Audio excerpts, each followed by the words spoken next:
यस्य वदने लक्ष्मीर्यस्य च वक्षसि यस्यास्ते हृदये संवित् तं नृसिंहमहं भजे। विश्वसर्ग विसर्गादि नवलक्षणलक्षितं श्रीकृष्णाख्यं परं धाम जगद्धाम नमामि तत्। प्रह्लाद नारद पराशर पुंडरीक व्यासाम्बरीश शुक शौनक भीष्मदाल्भ्यान् रुक्मांगदार्जुन वसिष्ठ विभीषणादीन् पुण्यानिमान् परम भागवतान् नमामि। वाञ्छाकल्पतरुभ्यश्च कृपा सिन्धुभ्य एव च पतितानां पावनेभ्यो वैष्णवेभ्यो नमो नमः। श्री सीतानाथ समारंभां श्रीरामानंदार्य मध्यमाम् अस्मदाचार्य पर्यन्तां वन्दे गुरुपरम्पराम्। नमो गोभ्यः श्रीमतीभ्यः सौरभेभ्य एव च नमो ब्रह्मसुताभ्यश्च पवित्राभ्यो नमो नमः। जन्माद्यस्य यतोऽन्वयादितरतश्चार्थेष्वभिज्ञस्वराट् तेने ब्रह्महृदाय आदिकवये मुह्यन्ति यत्सूरयः। तेजो वारिमृदां यथा विनिमयो यत्र त्रिसर्गो मृषा धाम्ना स्वेन सदा निरस्तकुहकं सत्यं परं धीमहि। धर्मः प्रोज्झितकैतवोऽत्र परमो निर्मत्सराणां सतां वेद्यं वास्तवमत्र वस्तु शिवदं तापत्रयोन्मूलनम्। श्रीमद्भागवते महामुनिकृते किं वा परैरीश्वरः सद्यो हृद्यवरुध्यतेऽत्र कृतिभिः शुश्रूषुभिस्तत्क्षणात्। निगमकल्पतरोर्गलितं फलं शुकमुखादमृतद्रवसंयुतं पिबत भागवतं रसमालयं मुहुरहो रसिका भुवि भावुकाः। यं प्रव्रजन्तमनुपेतमपेतकृत्यं द्वैपायनो विरहकातर आजुहाव पुत्रेति तन्मयतया तरवो विनेदुस् तं सर्वभूतहृदयं मुनिमानतोऽस्मि।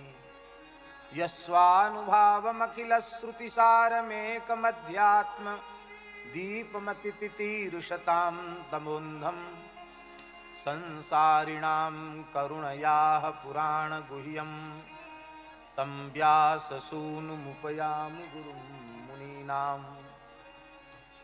नारायणं नमस्कृत्य नरं चैव नरोत्तमं देवीं सरस्वतीं व्यासं ततो जयमुदीरयेत्। भक्त भक्ति भगवंत गुरु चतुर नाम बपुएक इनके पद बंधन किए नाशे विघ्न अनेक। बंदों गुरुपद कंज कृपा सिंधु नर रूप हरि। महामोह तम पुंज जासु बचन रवि कर निकर। गोविंद जय जय गोपाल जय जय। गोविंद जय गोपाल जय। राधा रमण हरि गोविंद जय जय। राधा रमण हरि गोविंद जय जय। गोविंद जय जय गोपाल जय जय। गोविंद जय जय गोपाल जय जय। गोविंद जय जय गोपाल जय जय। गोविंद जय जय गोपाल जय जय। राधा रमण हरि गोविंद जय जय। राधा रमण हरि गोविंद जय जय। गोविंद जय जय गोपाल जय जय। गोविंद जय जय गोपाल जय जय। गोविंद जय जय गोपाल जय जय। गोविंद जय जय गोपाल जय जय। राधा रमण हरि गोविंद जय जय। राधा रमण हरि गोविंद जय जय। श्री राधा रमण हरि गोविंद जय जय। राधा रमण हरि गोविंद जय जय। श्री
श्री पचमेड़ा गोधाम की, श्री जड़खोर गोधाम की, श्री 84 कोस ब्रजमंडल धाम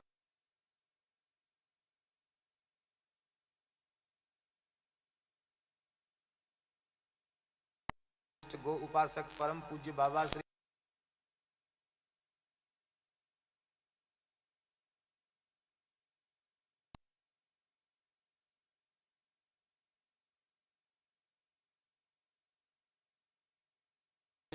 सब भक्तन की, सब विप्रन की, समस्त ब्रजवासीन की, परासोली ग्राम की, श्री रास बिहारिणी रास बिहारी जी सरकार की, सपरिकर श्रीमद् भागवत महापुराण की, श्री गोनवरात्रि महामहोत्सव की, श्री गोपाष्टमी महामहोत्सव की, सब संतन की, परम पूज्य स्वामी श्री राघवाचार्य जी महाराज की, श्री जानकीनाथ भगवान की जय जय श्री राधे जय जय श्री सीताराम। हर हर महादेव। निताई गौर हरि बोल। हरिशरणम। गोपाल जी कुछ कह दो। कहाँ तक भई, कहाँ तक होएगी? आप हर साल आरंभ में बोलो, आज कछु कह दो, बोलो।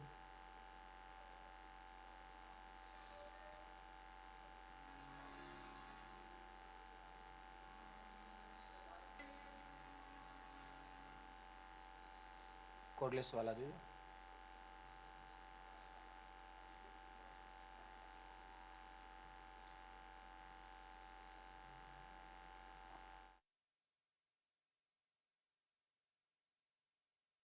जय श्री कृष्ण, जय गौ माता, जय गोपाल। हम बड़े सौभाग्यशाली हैं। सारस्वत कल्प की महाराज स्थली श्री वल्लभाचार्य जी, श्री सूरदास जी के द्वारा सेवित यह भूमि और महापुरुषों के भजन और आशीर्वाद से अभिषंचित यह भूमि और गौशाला, हम बड़े सौभाग्यशाली हैं। आप आगंतुक सभी सौभाग्यशाली हैं। ब्रजवासी, परासौलीवासी सौभाग्यशाली हैं कि विगत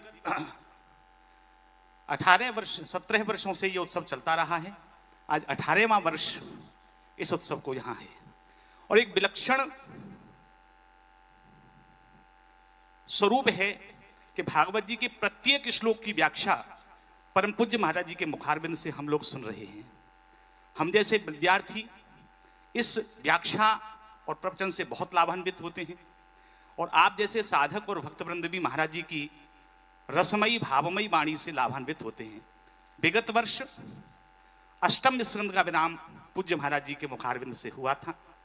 इस वर्ष नवम स्कंद के प्रारंभ से पूज्य महाराज जी जहां तक हमको रसाप्लावित करा में महाराज जी की कृपा है, करुणा है और हम तो बस यही चाहते हैं अनवरत हर वर्ष महाराज जी हमें ऐसे ही अपनी आशीर्वाद से अभिषिंचित करते रहें। साथ ही साथ महाराज जी ऐसी भी कृपा करें कि भागवत जी जो हम सुनते या कहते हैं उसका एक कण हमारे हृदय में विराजमान भी हो जाए, केवल सुनने तक सीमित न रह जाएं। हमें कुछ भजन भक्ति भाव में भी हमारी प्रगाढ़ता बढ़े। बस मैं सब ब्रजवासी और आगंतुक अतिथियों की ओर से महाराज जी के चरणों में भूरी भूरी निवेदन करता हूँ कि महाराज जी अपनी करुणामयी वाणी से, रसमयी वाणी से हम सबको अभिषिंचित करें, रसाप्लावित करें। पूज्य महाराज जी। श्री वृंदावन बिहारी लाल की हरिशरणम। अनंत कोटि ब्रह्मांड नायक सर्वेश्वर परात्पर परब्रह्म असंख्येय दिव्यानंत कल्याण गुणगण निलय निखिल हेय प्रत्यनीक भक्त वांछा कल्पतरु भक्त वत्सल शरणागत वत्सल श्री राधा माधव प्रभु की महती कृपा करुणा से महारासस्थली चंद्र सरोवर में श्री सूरश्याम गोष्ठ में सर्वदेवमयी, सर्ववेदमयी, सर्वतीर्थमयी पूज्या गोष्ठेश्वरी गोमाता एवं उनके पवित्र वंश की सन्निधि में महाराष्ट्रस्थली चंद्र सरोवर में परम पूज्य ब्रजनिष्ठ परम गो उपासक पूज्य बाबा श्री ठाकुरदास जी महाराज की साधना स्थली में उनकी समाधि की सन्निधि में, उनकी भावमयी सन्निधि में पूज्यपाद श्री पंडित जी महाराज एवं गुरुदेव श्री भक्तमाली जी महाराज, श्री पहाड़ी बाबा जी महाराज, इन समस्त गुरुजनों की भावमयी सन्निधि में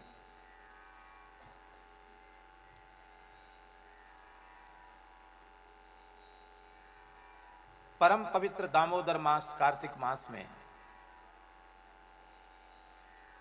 हम आप सब गो नवरात्रि के पुनीत अवसर पर एवं इतने से ठीक है, पर्याप्त हो, इतने से हो गया काम। गो नवरात्रि के बहुत मंगलमय अवसर पर, गोपाष्टमी के महान अवसर पर हम आप सब क्रमशः श्रीमद् भागवत की मंगलमयी कथा श्रवण के लिए प्रस्तुत हैं। यह 18वां सूर्यश्याम गो आराधन महोत्सव है और अधिक सौभाग्य की बात यह है कि यह 18वां जो सूर्यश्याम गो आराधन महोत्सव है, इसके वक्ता तो नहीं बदले, कोई बात नहीं, इसके मनोरथी यजमान भी श्री रश्मि भाई जी हैं। तो ये बड़े भाग्यशाली हैं रेखा बहन रश्मि भाई, जिनको लगातार 17 वर्ष से, और ये 18वां वर्ष है, इस महान रसस्थली रासस्थली में बैठ करके, ब्रजवासियों के संतों के मध्य बैठ करके कथा श्रवण का अवसर मिल रहा है, वह भी क्रमशः श्रीमद् भागवत की कथा श्रवण का अवसर, और प्रतिवर्ष रास बिहारी जी की मधुर लीला के दर्शन का सौभाग्य मिल रहा है। आज बड़ी सुंदर मुदरिया चोरी लीला, यही थी ना, बहुत सुंदर लीला आज हुई। तो नित्य लीला का भी दर्शन और कथा का श्रवण, और अभी तो बीच बीच में एक बार 1 महीना की कथा, 1 महीना हो चुकी ना, हाँ, इसके पहले 21 दिन की भी कथा हो चुकी है, 20 दिन की भी कथा हो चुकी है,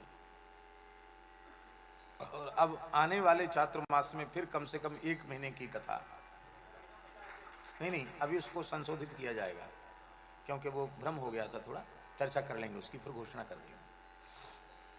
हाँ, उसकी चर्चा कर लेंगे।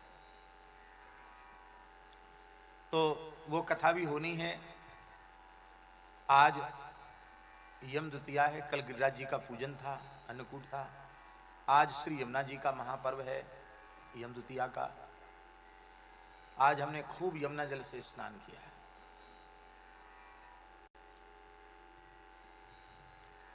यमुना जी का आज महापर्व है, और आज से यहाँ कथा का भी शुभारंभ हो रहा है।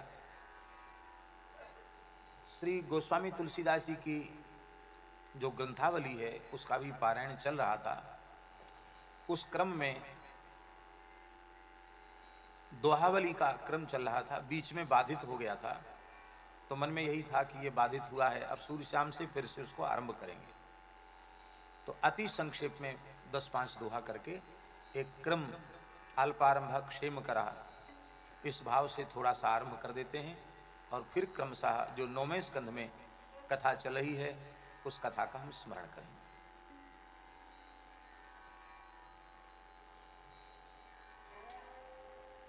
दोहावली, दोहा संख्या 131।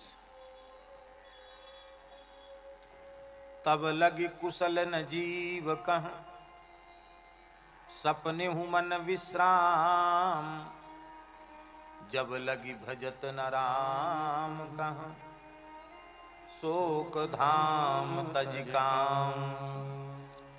बिनु सतसंग न हरि कथा, तेहि बिन मोह न भाग, मोह गए बिनु राम पद, होई न दृढ़ अनुराग। बिनु विश्वास भगति नहीं, तेहि बिन द्रवहि न राम, राम कृपा बिन सपने हूँ, जीवन लह विश्राम। अस विचार मन धीर तजी, कुतर्क संशय सकल, भजहु राम रघुवीर, करुणा कर सुंदर सुखद। भाववश्य भगवान, सुख निधान करुणा भवन, तजि ममता अभिमान, भजिए सदा सीतारमण। तजि ममता मदमान, भजिए सदा सीतारमण। कहीं बिमल मति संत, वेद पुराण, अस वेद पुराण विचारी अस द्रवेन की कंत, तब छूटे संसार दुख। बिनु गुरु हो ये ज्ञान, ज्ञान की हो ये विराग बिनु। गावहीं वेद पुराण, सुख की लहिय हरि भगति बिनु। आज इतने से ही आरंभ कर दिया है, कल से क्रमशः आरंभ होगी। श्रीमद् भागवत भगवान का वांग्मय स्वरूप है। दो पुराणों में विशिष्ट श्रीमद् भागवत का महात्म्य उल्लिखित है, पद्म पुराण एवं स्कंद पुराण। पद्म पुराण में महात्म्य 6 अध्यायों में है, स्कंद पुराण का महात्म्य 4 अध्यायों में। पद्म पुराण के महात्म्य का सार यही है कि नारद जी सबके हृदय में भक्ति की, ज्ञान वैराग्य की प्रतिष्ठा करना चाहते थे। भक्ति दुर्बल हो गई थी और उस भक्ति को ज्ञान वैराग्य के सहित पुनः सबके हृदय में प्रतिष्ठित करने के लिए श्री नारद जी ने सनकादिक भगवान के मुखारविंद से श्रीमद् भागवत का श्रवण किया और उसका फल हुआ कि भक्ति ही सुतौ तौ तरुणौ गृहीत्वा प्रेमैक रूपा सहसा विरासीत। श्री कृष्ण गोविंद हरे मुरारे नाथेति नामानि मुहुर्वदन्ति। भगवान नाम संकीर्तन करते हुए ज्ञान वैराग्य और उनकी माता भक्ति कथा मंडप में प्रकट हो गई। और श्री सनकादिक भगवान ने आज्ञा दी कि हे भक्ति महारानी, द्वारा तुम्हारे जीवन में संकट न आवे, इसका उपाय यही है कि तुम निरंतर कथा रस रसिक वैष्णवों के हृदय में अपने पुत्र ज्ञान वैराग्य के सहित निवास करो। निरंतरम वैष्णव मानसानी। और भक्ति महारानी ज्ञान वैराग्य के सहित श्रोताओं के हृदय में प्रतिष्ठित हो गई। इस महात्म्य का सार यही है कि हृदय में यदि ज्ञान वैराग्य के सहित भक्ति की प्रतिष्ठा करनी हो तो श्रीमद् भागवत की कथा का आश्रय लेना चाहिए। जिसके उद्धार की संभावना ही निरस्त हो चुकी थी, जिसके उद्धार के न जाने कितने उपाय किए गए लेकिन उसका उद्धार न हो सका, और सूर्य नारायण की आज्ञा से गोकर्ण जी ने जब श्रीमद् भागवत का वाचन किया तो उस महाअधम पातकी अधम योनि प्रेत योनि को प्राप्त धुंधकारी का उद्धार हो गया, उसे भगवान के नित्य धाम की प्राप्ति हो गई। इसका मतलब है कि जिस जीव के उद्धार का कोई साधन अब अवशिष्ट न बचा हो, उस जीव का उद्धार भी श्रीमद् भागवत की कथा से हो जाता है। स्कंद पुराणोक्त महात्म्य का सार है कि उद्धव जी के मुखारविंद से भगवान श्री कृष्ण के प्रपौत्र वज्रनाभ जी ने, भगवान द्वारिकाधीश की रानियों ने और ब्रजवासियों ने कथा श्रवण की और सबका भगवान की लीला में प्रवेश हो गया। इसका तात्पर्य है कि यदि जीव भगवान की लीला में प्रवेश प्राप्त करना चाहे, भगवान का वियोग उसे कभी न हो ऐसा चाहे, तो भगवान के नित्य विहार की लीला में प्रवेश श्रीमद् भागवत की कथा श्रवण से हो जाता है। ये स्कंद पुराण का सार है। प्रथम स्कंध में श्री सूत समुख संवाद से कथा का आरंभ होता है। कथा के उपक्रम में जीव का सरलता पूर्वक कल्याण कैसे हो, यह प्रश्न सौनक जी महाराज ने किया है और इसी के समाधान में श्री सूत जी ने श्रीमद् भागवत की मंगलमयी कथा सुनाई है। उसमें किस प्रकार से श्रीमद् भागवत का अवतरण हुआ, नारद जी का चरित्र, व्यास जी का चरित्र, किस प्रकार से व्यास जी को नारद जी ने भागवत तत्व का उपदेश दिया और अपना चरित्र सुनाकर नारद जी ने व्यास जी को भागवत धर्म की महिमा सुनाई। वाल्मीकि नारद घट जोनी, निज निज मुखन कही निज होनी। अपनी कथा नहीं कहनी चाहिए, आत्मचरित्र नहीं कहना चाहिए, आत्म प्रशंसा नहीं करनी चाहिए, पर यहाँ इन महापुरुषों ने जो अपनी बात कही है वह केवल एक उदाहरण के रूप में कही है कि दूर खोजने कहाँ जाओगे, मैं ही इसका उदाहरण हूँ। कहाँ मैं दासी पुत्र था और संतों की जूठन खा के सत्संग करके आज भगवान का पार्षद हो गया, ब्रह्मपुत्र नारद हो गया। भगवत अवतारों में भी मेरी गणना होने लगी। ये भागवत धर्म का महात्म्य है, ये नारद जी ने बताया। परीक्षित के जन्म का वृत्तांत का स्मरण करते हुए श्री भीष्म की स्तुति का, कुंती की स्तुति का वर्णन, भीष्म जी के उपदेश, उनकी स्तुति और उनके महाप्रयाण का निरूपण किया गया। परीक्षित का जन्म, उनके भविष्य का कथन, परीक्षित के द्वारा 3 अश्वमेध यज्ञ जिसमें देवताओं ने प्रत्यक्ष प्रकट होकर के भाग ग्रहण किया, और अंत में शमीक ऋषि के पुत्र श्रृंगी के शाप के ब्याज से अनशन व्रत लेकर श्री परीक्षित का गंगा जी के तट पर प्रायोपवेशन पूर्वक बैठना, और श्री सुखदेव जी का आगमन, सुखदेव जी का राजर्षि परीक्षित के द्वारा पूजन, और उनके चरणों में एक ही प्रश्न करना कि भगवान मरने वाले को क्या करना चाहिए। यहां तक प्रथम स्कंद की कथा है। यहां से आगे द्वितीय स्कंद की कथा का आरंभ होता है, और उस द्वितीय स्कंद की कथा में आरंभ करते हुए श्री सुखदेव जी ने एक ही बात कही, मरने वाले को 3 ही काम करने चाहिए। भगवान की कथाएं सुननी चाहिए, भगवान के नाम रूप लीला का कीर्तन करना चाहिए, और चलते फिरते उठते बैठते हर समय भगवान का स्मरण करना चाहिए। श्रोतव्यः कीर्तितव्यश्च स्मर्तव्यश्चेच्छता भयम, ये 3 साधन बताए। और फिर यह सारा विराट ब्रह्मांड भगवान का स्वरूप है, यह सुखदेव जी ने समझाया। जब यह विराट ब्रह्मांड सृष्टि भगवान का स्वरूप है तो परीक्षित की सृष्टि विषयक जिज्ञासा हुई, और उसका समाधान करने के लिए श्री ब्रह्मा जी नारद जी के संवाद का स्मरण किया गया।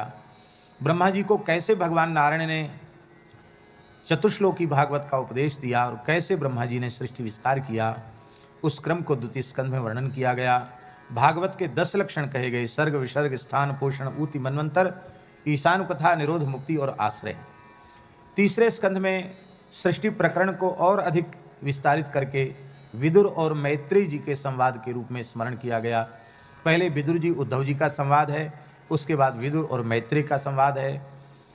कैसे महत्त्वादि के क्रम से सृष्टि का विस्तार होता है, भगवान वाराह रूप में प्रकट होकर कैसे हिरण्याक्ष दैत्य का वध करते हैं, और कैसे करदम जी महाराज तपस्या करते हैं, भगवान उन्हें दर्शन देते हैं।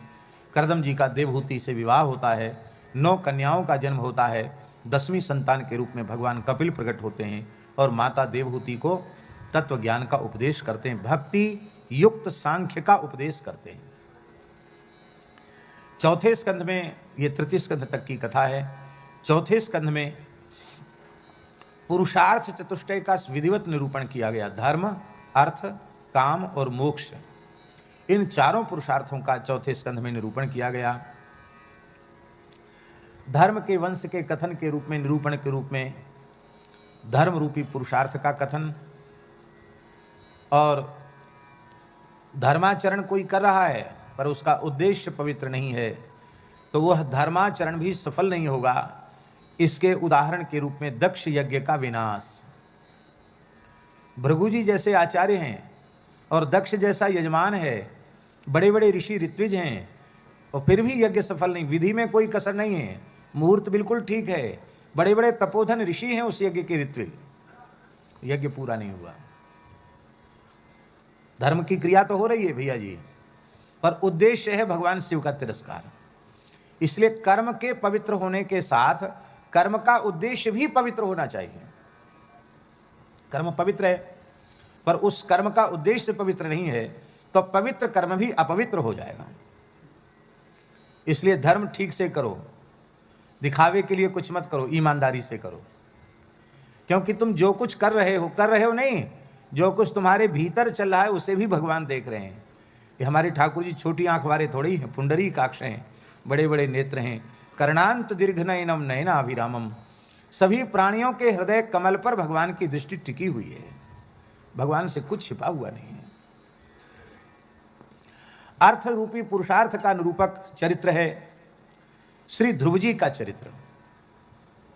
अद्भुत चरित्र है ध्रुव जी का।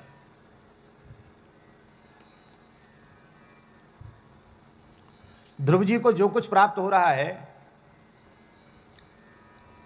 उनका पिता का दिया हुआ प्राप्त नहीं हो रहा है। किसका दिया हुआ प्राप्त हो रहा है? अरे पिताजी की तो गोद में बैठना चाहते थे और सौतेली माता ने नहीं बैठने दिया, फटकार और ऊपर से लगाई, अपमान कर दिया। तो राज्य की तो चले क्या, पिता की गोद में बैठने का अधिकार उनका नहीं था। लेकिन भगवान ने प्रसन्न होकर सप्तद्वीपवती पृथ्वी का 36,000 वर्ष का अकंटक राज्य उन्हें प्रदान किया। और यह तो दिया ही, यह भी आश्वासन दे दिया, ततो गंतासि मत स्थानम सर्वदेव नमस्कृतम उपरिष्टाद ऋषिभ्यस्त्वम यतो नावर्तते गतः। 36,000 वर्ष का शासन करने के पश्चात तुम मेरे उस नित्य धाम को प्राप्त करोगे जहां पहुंचकर जीव लौटता नहीं है। ऋषियों के लोकों से ऊपर, ब्रह्मा जी के लोक से ऊपर तुम्हारी प्रतिष्ठा होगी। सूर्य, चंद्रमा, सप्तर्षि, सारे नक्षत्र तुम्हारी प्रदक्षिणा किया करेंगे। वह ध्रुव पद भगवान ने ध्रुव जी को प्रदान किया। इसका मतलब है मनुष्य के दिए हुए पर भरोसा मत करो, ठाकुर जी का दिया हुआ ही स्वीकार करो। भगवान कृपा करके हमको जो देंगे वो अक्षय होगा, वह अविनाशी होगा। एक छोटी सी बात कह दें इस बीच में, हम महाभारत की बात कह दें। युधिष्ठिर ने देवदूत से पूछा, महाभारत में लिखा है कि मुझे स्मरण नहीं है कि मैंने स्वप्न में भी धर्म विरुद्ध आचरण किया हो। जागृत में नहीं, स्वप्न में भी मुझसे अधर्म का आचरण नहीं हुआ। और हमने तो सुना कि पापी को, अधर्मी को नरक देखना पड़ता, हमको तुम नरक क्यों ले आए? ये बात तो ठीक है कि उन्होंने अश्वत्थामा मृतः नरोवा कुंजरा कहा, ये बात भगवान के सिखाने पढ़ाने से बहकावे में बेचारे आगे कह दिया, तो वो भी तो स्वयं तो नहीं किया ना धर्म उन्होंने। लेकिन वहां देवदूत जो कह रहा है वो उत्तर समझने योग्य है। देवदूत कहता है कि हे धर्मराज, जो राज सिंहासन स्वीकार करता है, राजगद्दी स्वीकार करता है, उसे नरक देखना ही पड़ता है। ये कानून है, ये नियम है। कुर्सी पे बैठ के और कुछ मिले न मिले, नरक तो पक्का। राजा को नरक पक्का, उसको नरक में जाना पड़ेगा। राजा परमात्मा तो नहीं है, कुछ न कुछ अनुचित फैसले तो उसके द्वारा भी हो जाएंगे, आखिर तो मनुष्य है, उसे नरक जाना पड़ेगा। हम महाभारत का जब मूल पारायण कर रहे थे और उसमें यह वाक्य आया तो पुरानी एक कहावत हमारे स्मरण में आ गई। बड़े बूढ़े महात्माओं से हम सुनते थे पहले, तपेश्वरी सो राजेश्वरी और राजेश्वरी सो नरकेश्वरी। ऐसी बड़े बूढ़े महात्माओं से हमने सुनी। हम सोचे महात्मा लोग भी कैसे कैसे बना दे, तपस्या से राजा हो गए, तपस्या करी तो राजा बने, राजा बने तो नरक गए। लेकिन महाभारत से बात प्रमाणित हो गई। तो राजा को नरक जाना पड़ेगा, सामान्य राजा को नहीं। धर्मराज युधिष्ठिर जैसे धर्मराज को भी नरक देखना पड़ेगा। लेकिन हम आपसे पूछते हैं, ध्रुव जी को नरक देखना पड़ा क्या? क्यों?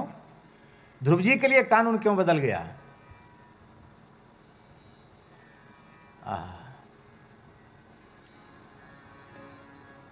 देखो, इसमें बड़ी सूक्ष्म बात है। युधिष्ठिर को जो कुछ प्राप्त हो रहा है, युद्ध करके अपने पुरुषार्थ से अपना अधिकार वो प्राप्त कर रहे हैं। और ध्रुव जी को जो कुछ प्राप्त हो रहा है वो अपने पुरुषार्थ से नहीं, वो भगवान की अहेतुकी कृपा से प्राप्त हो रहा है। तो भगवान का दिया हुआ कभी अनिष्ट कारक नहीं हो सकता। भगवान राजा बना दें, महाराजा बना दें, चाहे जो बना दें, भगवान जिसको बनाते हैं उसको नीचा देखना नहीं पड़ता है। भगवान ने राजा बनाए चक्रवर्ती सम्राट ध्रुव जी को।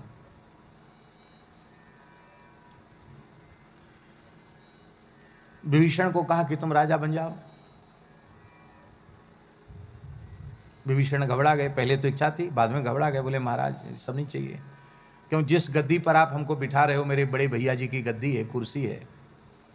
बहुत अधर्म के फैसले उन्होंने लिए हैं।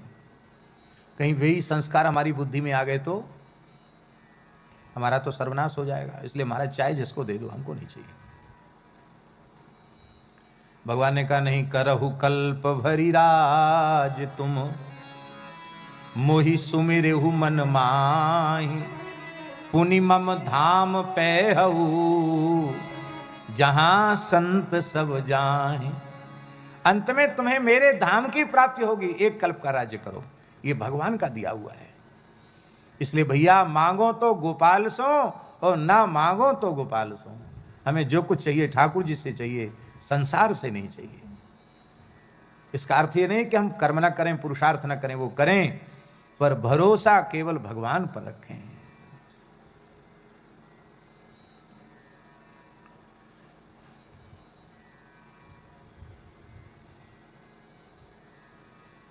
चित्रकूट के एक महान सिद्ध संत थे सदगुरु रणछोड़ दास जी महाराज,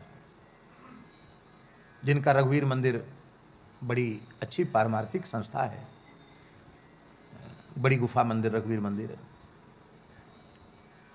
उन श्री रणछोड़ दास जी ने 12 वर्ष रेवासा धाम में रहकर के तप किया। ये उन्होंने अपनी पुस्तक में खुद लिखा है। रेवासा में रहकर हमने 12 वर्ष साधन किया। पहारी जी महाराज उनको लेके गए थे। उनका एक वाक्य भैया जी, भगवान पर भरोसा रखो, भगवान सब पूर्ण करेंगे, तुम सब निमित्त मात्र हो। उनके फोटो पर उनके हस्ताक्षर में लिखा हुआ, भगवान सब पूर्ण करेंगे, भगवान पर भरोसा रखो, भगवान सब पूर्ण करेंगे, तुम सब निमित्त मात्र हो। ये है। इस भाव को अपने मन में दृढ़ करके तब हम अर्थ रूपी पुरुषार्थ का अर्जन करें, तो वह अर्थ हमारे जीवन में अनर्थकारी नहीं हुआ। काम रूपी पुरुषार्थ क्या है? काम रूपी पुरुषार्थ का विवेचन है पृथु चरित्र।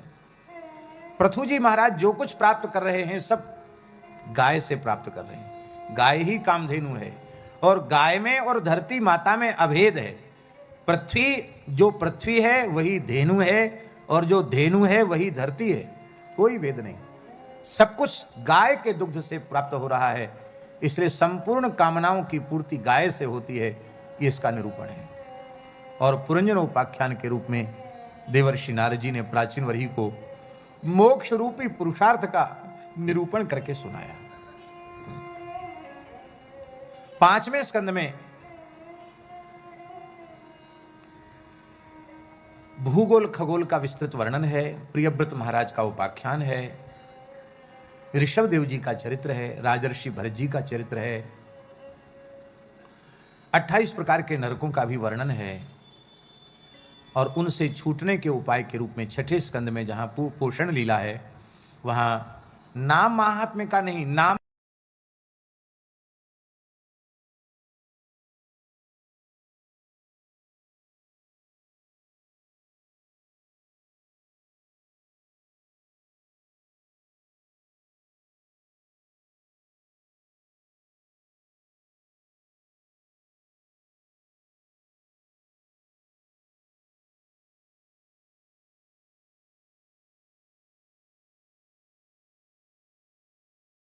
आचार्य महाप्रभु जी ने अपनी पुष्टि सिद्धांत की नींव के रूप में स्वीकार किया।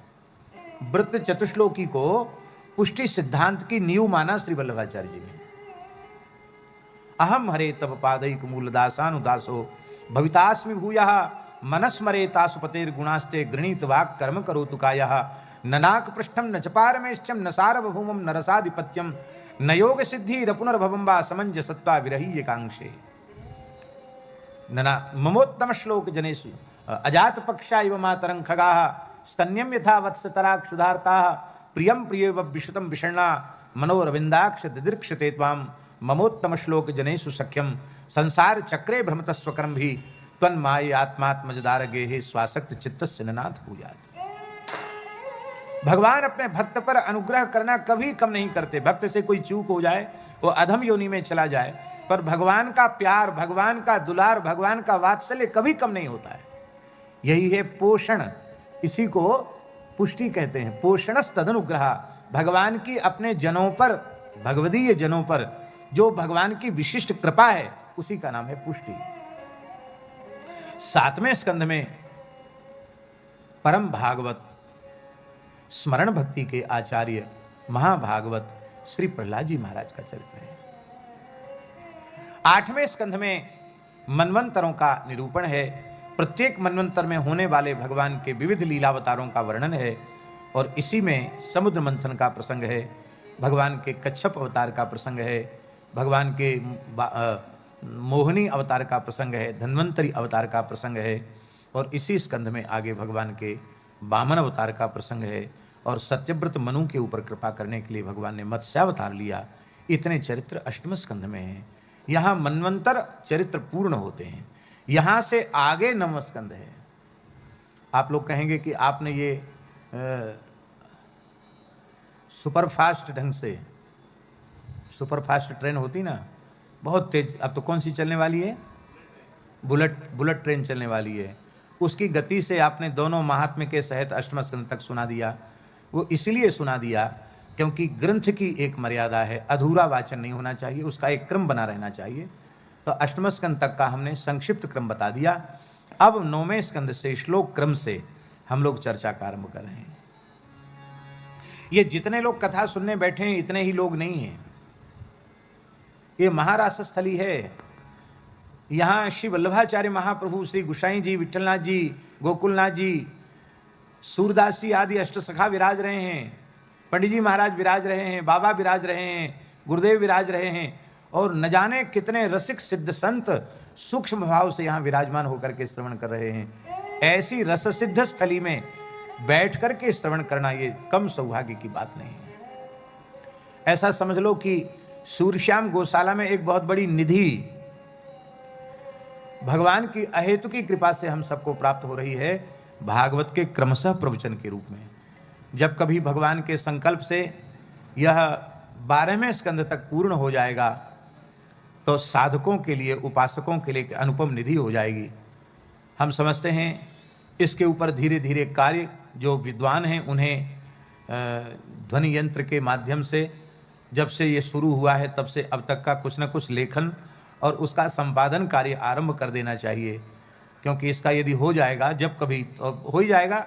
अब हम लोग 9वें में आ गए हैं तो 9वां, 10वां, एकादश, द्वादश कितने बचे हैं? 9वां, 10वां, एकादश, 4 स्कंद बचे हैं।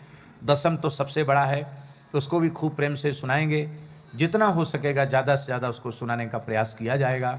तो अभी हम अधिक विलंब न करते हुए, तो यह एक प्रकार से भागवत जी की एक विलक्षण प्रवचनात्मक एक ग्रंथ तैयार हो जाएगा, जिससे भागवत जी के स्वाध्याय करने वालों को तो लाभ होगा ही, जो साधक वर्ग के लोग हैं, सत्संग चाहते हैं, उनको भी बहुत लाभ होगा।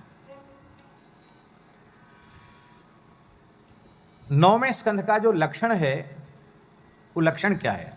भागवत के जो 10 लक्षण हैं उस 10 लक्षणों में से 9वें स्कंद का लक्षण क्या है? ईशानु कथा।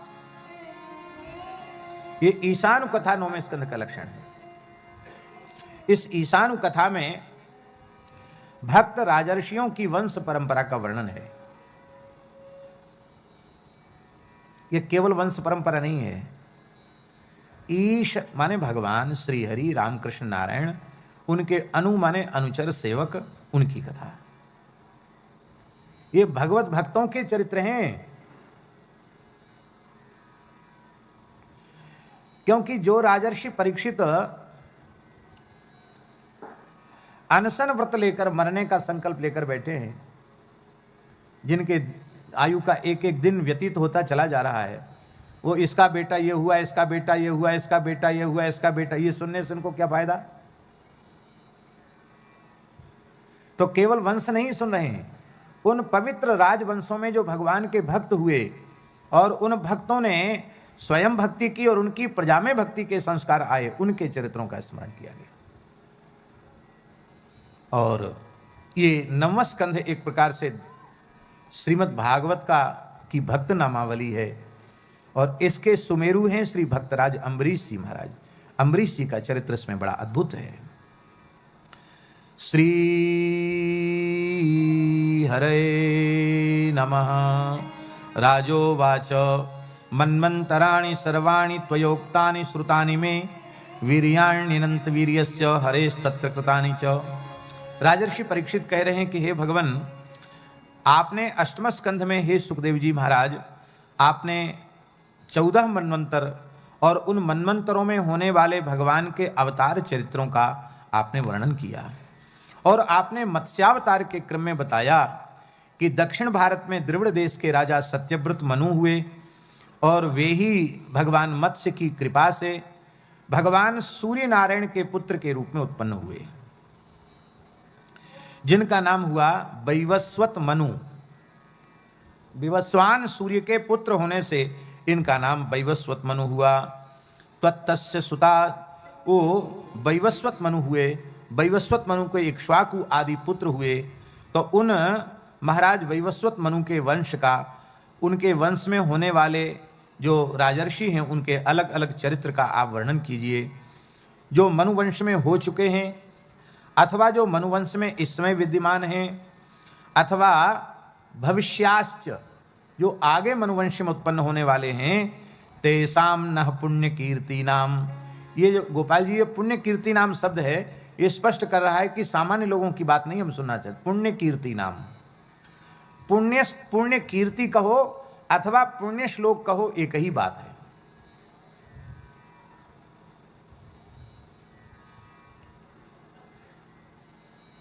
पुण्य कीर्ति, पवित्र कीर्ति।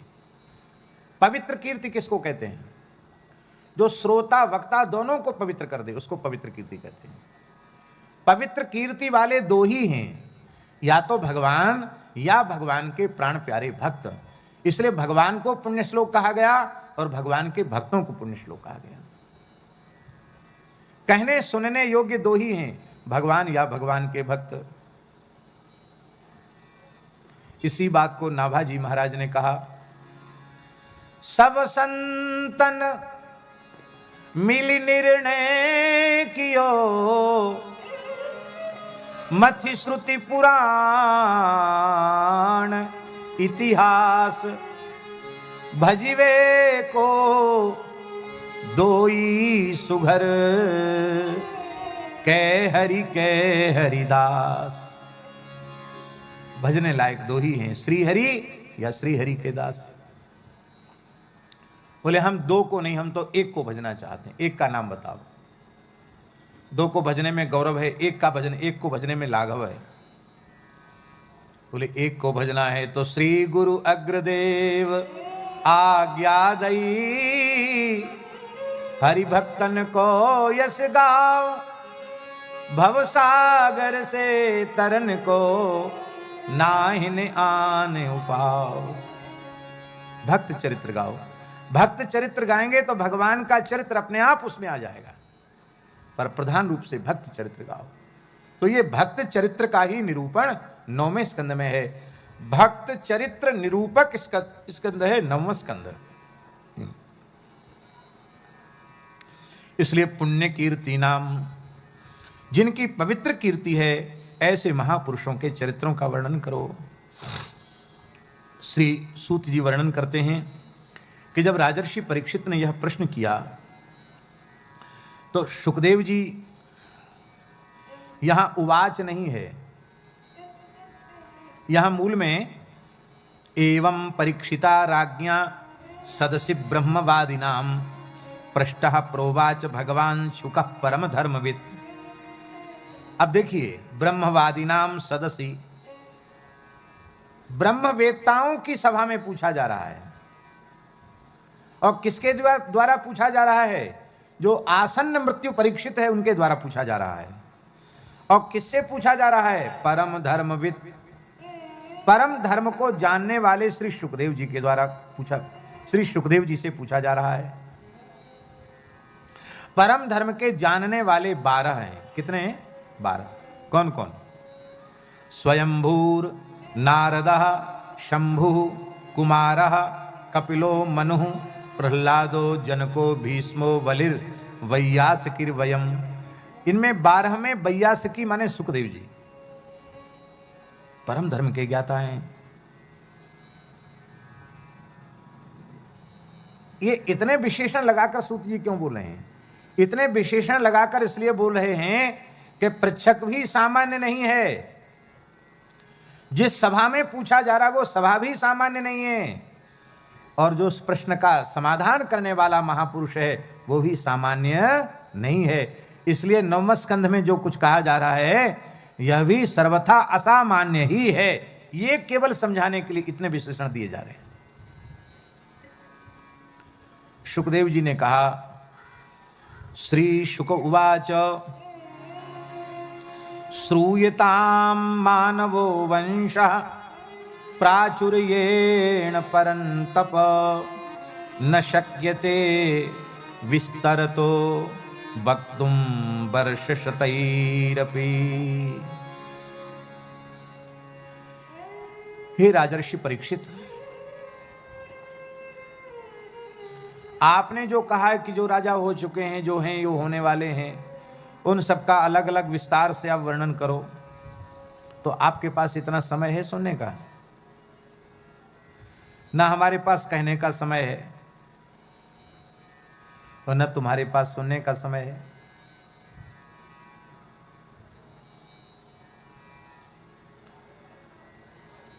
तुम्हारी 7 ही दिन की आयु है, उसमें आज चौथा दिन तो पूरा होने वाला है, बचे कितने? 3। तो ज्यादा से ज्यादा कथा हम कहेंगे, तुम सुनोगे 3 दिन तक। और प्रश्न ऐसा कर रहे हो कि हम सैकड़ों वर्षों तक कहते चले जाएं और तुम सैकड़ों वर्षों तक सुनते चले जाओ तो भी पूरा नहीं होगा। इसलिए हम संक्षेप में उसका वर्णन कर रहे हैं।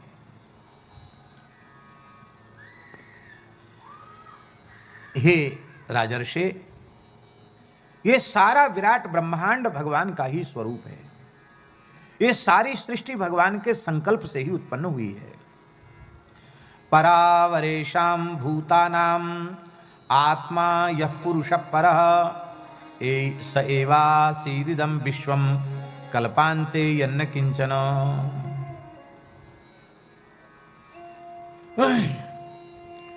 जो भगवान श्री हरि परमात्मा सभी प्राणियों के आत्मा हैं, प्रलय काल में जो सूक्ष्म चिद विशिष्ट हैं और सृष्टि काल में जो स्थूल चिद विशिष्ट ब्रह्म हैं, वो भगवान ही ये संपूर्ण सृष्टि बने हुए हैं। प्रलय काल में सूक्ष्म जीव और अचेतन प्रकृति का अलग से अनुभव नहीं होता, इसलिए यह कहा जाता है कि प्रलय काल में केवल परमात्मा ही थे। परमात्मा तो थे, पर उनका अंशभूत जीव भी उनमें सन्निविष्ट था और उनकी जो अभिन्ना शक्ति प्रकृति है वो भी भगवान में ही विद्यमान थी। जब जीव और प्रकृति थे ही नहीं तो आए कहां से? आए इसका मतलब वो पहले से ही परमात्मा में स्थित थे। और जब भगवान ने संकल्प किया तो तस्य नाभे समभवत पद्म कोशो हिरणमयः तस्मिन् यज्ञे महाराज स्वयंभूश्चतुराननः। उन भगवान के संकल्प से ही उनकी नाभि से कमल उत्पन्न हो गया, स्वर्णमय कमल उत्पन्न हुआ और उस कमल में भगवान ही ब्रह्मा के रूप से प्रकट हो गए। ध्यान में ही बात है, भगवान भी खुद ही भी भगवान ही हैं और उनका संकल्प उससे उत्पन्न कमल भी खुद वही हैं और उस कमल में उत्पन्न ब्रह्मा भी वे खुद वही हैं और ब्रह्मा जी से उत्पन्न यह विराट सृष्टि भी स्वयं वही है। सब कुछ वही है। जैसे मकड़ी जानते ना, अपने मुंह से जाला निकालती है और ताना बाना बुन देती है और फिर दूसरी जगह ताना बाना उसको बुनना होता है तो वो जो जाला अपने मुंह से निकाला है उसी को निकल जाती है और दूसरी जगह फिर उसको विस्तार कर देती है। ये ताना बाना जो है ना, ये सब भगवान के मुंह से निकला है, सब भगवान में ही विलीन होने वाला है, सब भगवान से ही उत्पन्न हुआ है।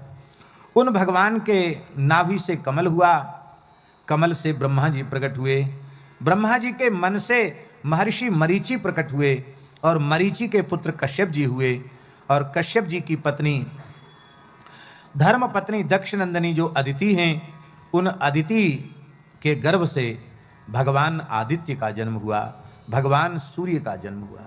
बोलो श्री सूर्य नारायण भगवान की जय। इन सूर्य भगवान का एक नाम मार्तंड भी है। मार्तंडा मृतात अंडात आगतः तत आगतः, इससे अण प्रत्यय होकर के मार्तंड शब्द निष्पन्न होता है। और पद्म पुराण में एक और व्युत्पत्ति दी है, मारितम अंडम। जिस समय सूर्य नारायण गर्भ में थे अदिति माता के, उस समय माता अदिति बहुत कठोर तप कर रही थी। गर्भिणी माता को बहुत कठोर तप नहीं करना चाहिए, ज्यादा कठोर व्रत उपवास नहीं करने चाहिए। क्यों? वो खाएगी पिएगी नहीं तो उसके गर्भस्थ शिशु पर प्रभाव पड़ेगा कि नहीं पड़ेगा। इसलिए गर्भिणी माता को पर्याप्त विश्राम भी करना चाहिए और सूक्ष्म व्यायाम भी करना चाहिए, जिससे गर्भगत बालक स्वस्थ रहे। और पौष्टिक सात्विक रस्य स्निग्ध पवित्र आहार भी ग्रहण करना चाहिए। कड़ुआ, कसैला, खट्टा, मीठा, राजसी, तामसी नहीं खाना चाहिए, उससे गर्भवत जीव को पीड़ा होती है। गर्भवत जीव के संस्कार विकृत होते हैं। तो गर्भिणी की जो साधना है वो भी एक तपस्या है। जितने दिन गर्भ है, वह गुरविणी है, उतने समय तक उसे बहुत सावधानी से रहना है। उसको दिन में नहीं सोना है, उसको म्लेच्छों से, अंत्यजों से, दुष्ट पुरुषों से, दूषित चरित्र वाले व्यक्तियों से संभाषण नहीं करना। इतना ही नहीं, उनकी ओर देखना तक नहीं है। तो गर्भिणी की जो साधना है वह अपने आप में एक बहुत बड़ी तपस्या है। इसलिए उस गर्भिणी को फिर अलग से कोई तपस्या करने की जरूरत नहीं है। पर अदिति माता बड़ा कठोर तप कर रही थी, ऐसा कठोर तप जो ऋषियों के लिए भी दुष्कर है। तो कश्यप जी थोड़े नाराज हो गए। कश्यप जी ने कहा, पतिव्रते देवी, इतना कठोर तप कर रही हो, ऐसी तपस्या करोगी तो गर्भस्थ जीव की मृत्यु हो जाएगी। महर्षि कश्यप ने कहा, मारितम अंडम, क्या गर्भ को ही मार दिया क्या? तब अदिति ने मुस्कुरा कर कहा, भगवान, संपूर्ण ब्रह्मांड का, भुवन का प्रकाशक पुत्र आपके यहां उत्पन्न होने वाला है। भुवन भास्कर उत्पन्न होने वाला है, और बिन तप तेज की कर विस्तारा, यदि मैं तप नहीं करूंगी तो आपका पुत्र तीनों लोगों का प्रकाशक कैसे बनेगा?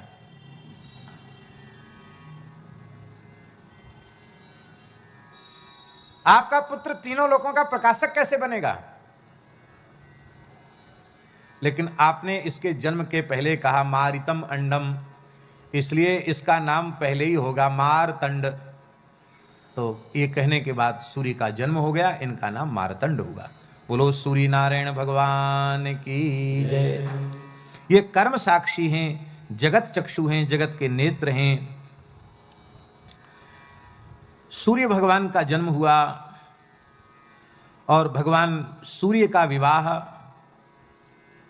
विश्वकर्मा की पुत्री संज्ञा देवी के साथ हुआ, और उनसे श्राद्ध देव मनु का जन्म हुआ। भगवान सूर्य का पुत्र होने के कारण इन श्राद्ध देव मनु को वैवस्वत मनु कहा गया।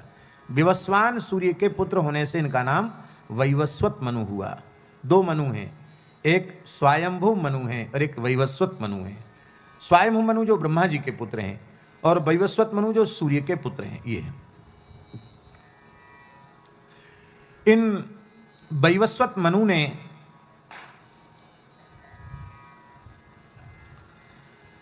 अपनी पत्नी श्रद्धा के गर्भ से 10 पुत्र उत्पन्न किए।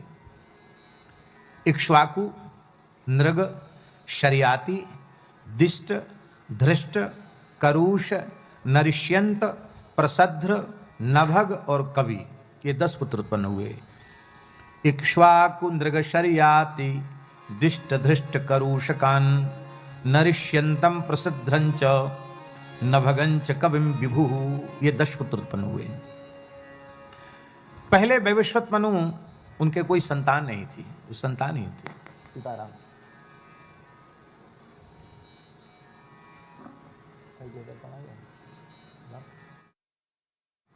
वो वैवस्वत मनु पहले संतानहीन थे, उनके कोई संतान नहीं थी। उन्होंने संतान प्राप्ति के लिए अपने पुरोहित कुलगुरु श्री वशिष्ठ जी से प्रार्थना की कि प्रभु आप कृपा करें, आपका यजमान पुत्रवान बने। तब श्री वशिष्ठ जी ने श्रौत यज्ञ कराया, मित्रा वरुण का यज्ञ कराया, और यज्ञ के आरंभ में मनु महाराज और मनु की धर्मपत्नी श्रद्धा, ये दोनों केवल गोदुग्ध आहार पूर्वक ही रह रहे थे, दूध पीकर ही रह रहे थे। मनु जी की पत्नी श्रद्धा ने, जो होता पद पर विराजमान ब्राह्मण थे, यज्ञ में 4 होते हैं, कौन? होता, उद्गाता, ऋत्विक और ब्रह्मा। ब्रह्मा, होता, उद्गाता और ऋत्विक, ये 4 होते हैं। इनमें होताओं के पास जाकर के प्रणाम पूर्वक कहा कि हे भगवान, मेरे पतिदेव मनु महाराज तो पुत्र चाहते हैं, पर मैं पुत्र नहीं चाहती, मैं तो पुत्री चाहती हूँ। क्यों? बोले बेटा होगा तो गुरुजी के यहाँ थोड़े दिन बाद पढ़ने चला जाएगा और पढ़ लिख के समावर्तन संस्कार पूर्वक आएगा तो फिर महाराज उसको राजा बना देंगे, तो मेरे पास तो रहेगा ही नहीं। और बेटी होगी तो मेरे पास रहेगी, इसलिए बेटी पहले हो, बेटा भले ही पीछे हो, बेटी होनी चाहिए। और होताओं को बुला के खूब बढ़िया से खीर मालपुआ खिलाया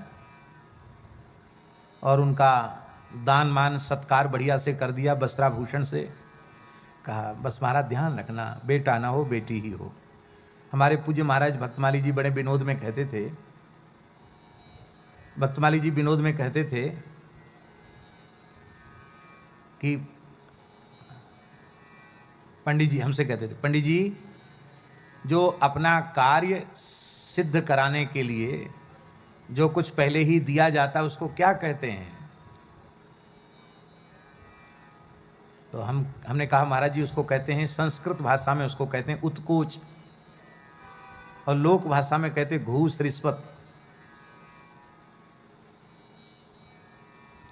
तो महाराज जी विनोद में कहते थे यह एक प्रकार से वो महारानी श्रद्धा देवी के द्वारा दी गई होताओं को उत्कोच ही थी, घूस ही थी, बेटी हो जाए।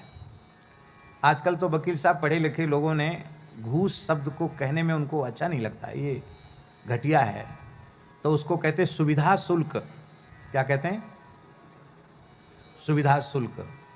माने हम कुछ ले नहीं रहे, हम आपको ये एहसान नहीं कर रहे हैं, आपका काम जल्दी हो जाए, सुविधा पूर्वक हो जाए, इसके लिए कुछ विशेष खर्च आपको करना पड़ेगा, ये सुविधा शुल्क तो आपको देना पड़ेगा। तो महाराज जी कहते थे कुछ नया नहीं है, सब पुराना है। पहले कभी कभार लाखों करोड़ों वर्षों में कोई एक घटना घट जाती थी, अब उसका बाहुल्य है, अब उसकी अधिकता है, अब उसके बिना लोगों ने धारणा बना ली कि बिना घूस रिश्वत के काम नहीं चलेगा। पहले कभी कभार ऐसी घटनाएं घट जाती थी। अभी एक सज्जन ने हमको बताया सीकर में कि मेरा कार्य सर्वथा न्यायोचित कार्य था,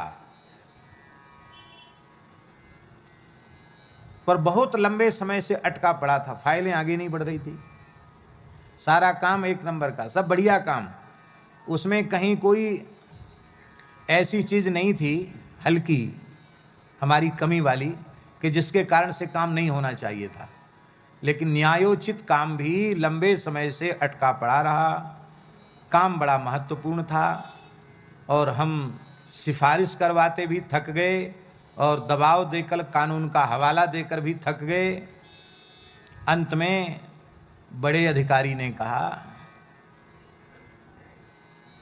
श्रीमान जी आपका काम 100% न्यायोचित है, पर आप ऐसे ही चाहते हैं कि इसमें उलट पलट फाइलें होती रहें, काम हो, ये चाहते हैं कि नहीं? नहीं चाहते तो हम इतना पीछे क्यों लगते हैं? तो बोले 25 लाख रुपए में हो जाएगा। तो वे बड़े ईमानदार व्यक्ति, उन्होंने कहा महाराज अपने न्यायोचित काम के लिए मुझे जो कहा गया किसी व्यक्ति के द्वारा उतना हमको उसे देना पड़ा। और लेने के बाद उसने एक और बात कह दी, रश्मि भाई, उसने ये बात कह दी कि आप इन्हें समझो कि आप बहुत ज्यादा दे रहे हो, कि मैं अकेले थोड़ी हूं लेने वाला। तब उसने कहा यहां से लेके वहां तक बहुत इसमें इसके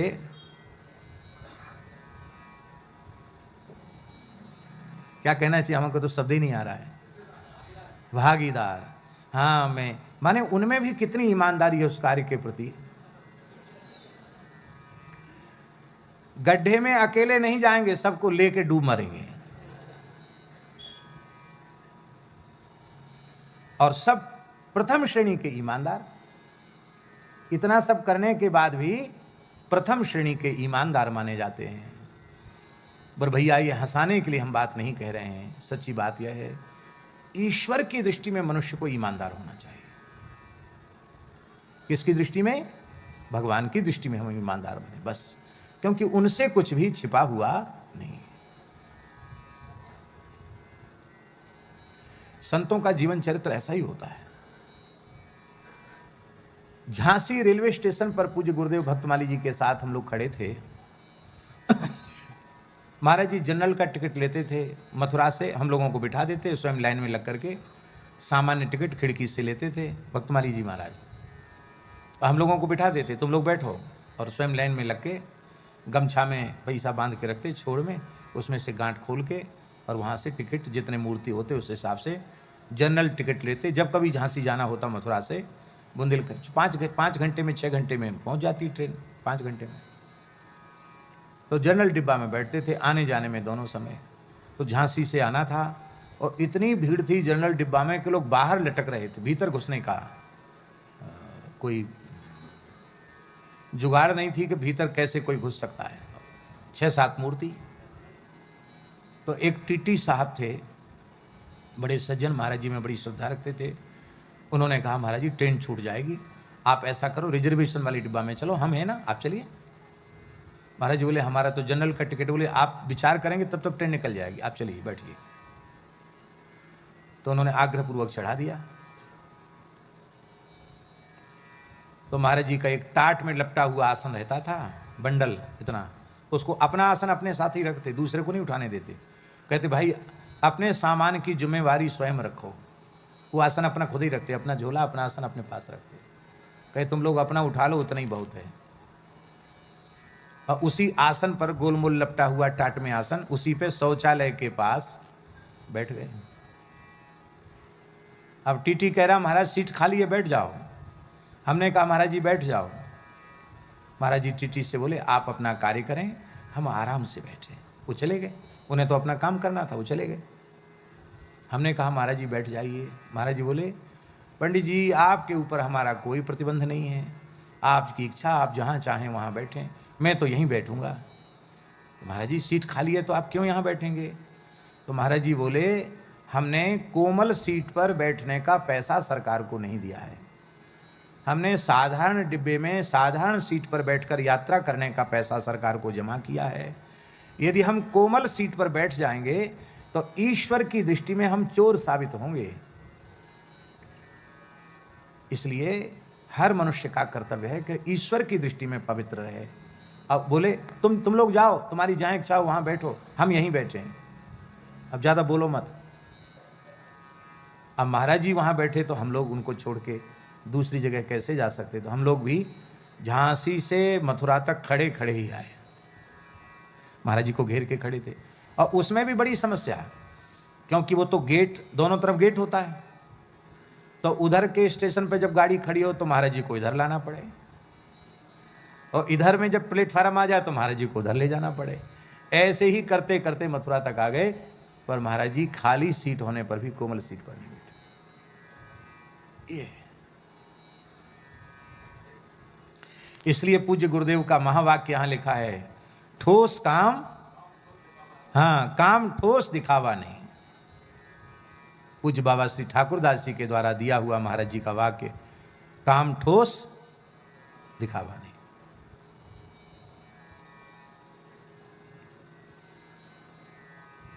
पूरन भगत जी समझ रहे हैं कि नहीं? हाँ, ऐसे पूज्य गुरुदेव भगवान का दिव्य जीवन चरित्र, इतनी सच्चाई, इतना खरा, इतनी खरी साधुता उनके जीवन में थी। हम लोग भी अभिनय कर लेते हैं, लेकिन उसके लिए कि लोग देखें और हमारी बड़े, अरे महाराज बड़े विनम्र हैं, यही गड़बड़ है। ये बिल्कुल नहीं था उनमें। ततः श्रद्धा मनोह पत्नी होतारम समयाचत दुहित्रर्थमुपागम्य